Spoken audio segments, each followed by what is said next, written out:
Good afternoon, everyone. I am Dr. Siddiq. Today I am going to present a case of non-Hodgkin's lymphoma. A 50-year-old female patient presented with downward displacement and forward protrusion of the left eye, which is insidious in onset, painless, gradually progressive since 1 year, along with the bilateral enlargement at parotid gland area. She has an history of weight loss and fever.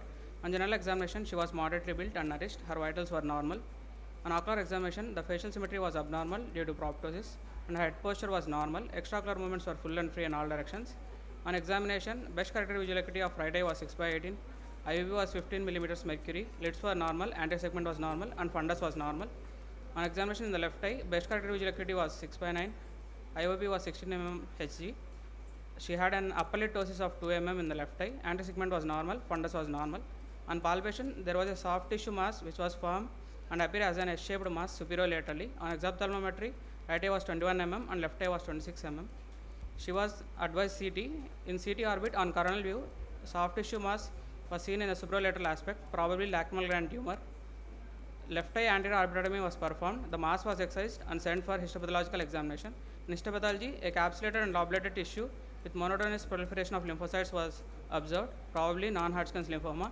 Probable diagnosis, non-Hodgkin's lymphoma. Non-Hodgkin's lymphoma that originates in the eye falls somewhere in middle in terms of extranodal cancers, making up to 8 to 10% of all non-Hodgkin's extranodal lymphomas. As a whole, however, it is a very rare occurrence, accounting for less than 1% of all cases of non-Hodgkin's lymphoma.